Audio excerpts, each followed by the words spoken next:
여러분 안녕하세요. 오늘 말씀은 19일 화요일 신명기 20장 10절에서 20절 말씀입니다.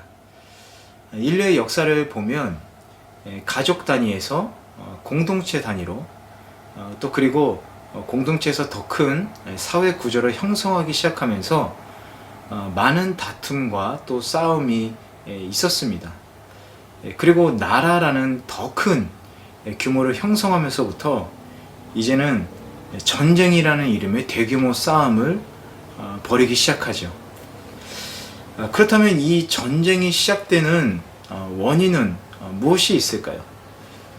전쟁이 시작되는 이유는 여러 가지가 있겠지만 나라와 나라 사이에 이해 부족, 또 협력 부족, 또 어떻게 보면 한 나라만의 이익을 위해서 전쟁을 벌이기도 합니다. 인간의 욕심에 따라서 이 전쟁이라는 것이 충분히 일어나게 되는 것이죠. 그러나 인간이 세운 나라, 그 나라가 아니라 하나님의 나라는 어떻습니까? 전쟁이 없는 나라, 평화가 있는 나라, 또 누구나 함께 살아갈 수 있는, 공존할 수 있는 나라, 그것이 바로 하나님의 나라인 것이죠. 오늘 말씀은 전쟁에 대해서 하나님께서 지켜야 될 규칙에 대해서 말씀을 하고 계십니다. 먼저 10절 말씀을 보니까 너희가 한 성을 공격하려고 행진할 때는 그곳 백성들에게 평화를 제의하라, 이렇게 써 있습니다. 하나님께서는 전쟁을 하기보다는 평화를 알리시는 분이고 평화롭게 살 수 있도록 인도해 주시는 분이시죠.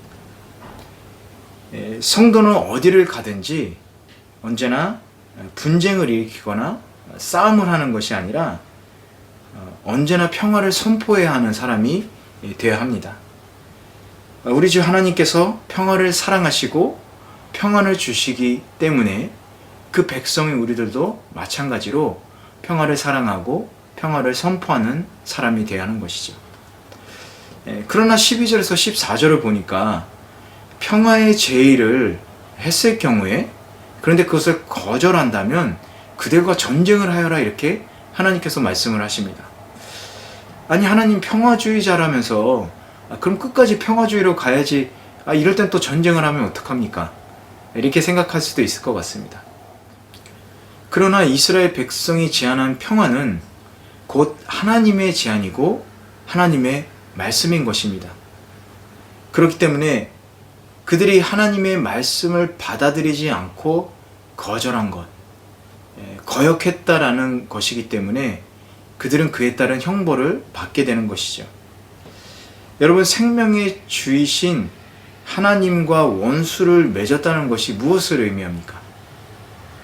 그것은 바로 영원한 죽음을 의미하죠. 그래서 복음을 거절하고 하나님과 화목하기를 거절하는 자에게는 파멸이 주어지게 되는 것입니다. 하나님은 심판하기를 기뻐하지 않으시는 분이십니다. 그리고 모두가 구원받기를 원하십니다. 예수 그리스도께서 이 땅 가운데 오신 이유, 이 세상을 멸망시키고 전쟁으로 몰아가기 위해서, 싸우기 위해서가 아니라 사람들에게 평화를 제안하고 또 그들에게 구원의 손길을 내밀기 위해서 이 땅 가운데 예수 그리스도께서 오셨죠.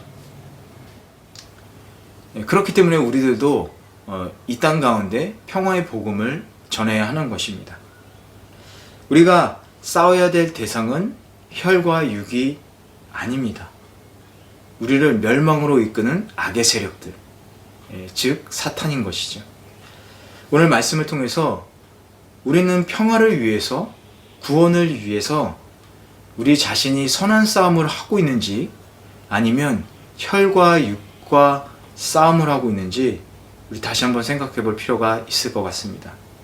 그리고 평화의 전령이고 또 예수 그리스도의 복음의 메신저가 되는 복된 주님의 자녀 되시기를 간절히 축원합니다. 기도하시겠습니다. 사랑과 은혜가 충만하신 하나님, 감사합니다. 우리가 싸워야 될 대상은 혈과 육이 아니라 영적인 대상들, 특별히 악의 세력인 줄로 믿습니다. 하나님은 어딜 가시든지 평화를 제안하시고 구원을 주시는 분이심을 믿습니다. 우리가 그것을 믿는 자녀로서 우리들도 어디를 가든지 평화를 제안하고 주님의 구원인 복음을 전하는 주님의 전령들 될 수 있도록 인도해 주십시오. 감사드리고 예수님의 이름으로 기도드렸습니다. 아멘.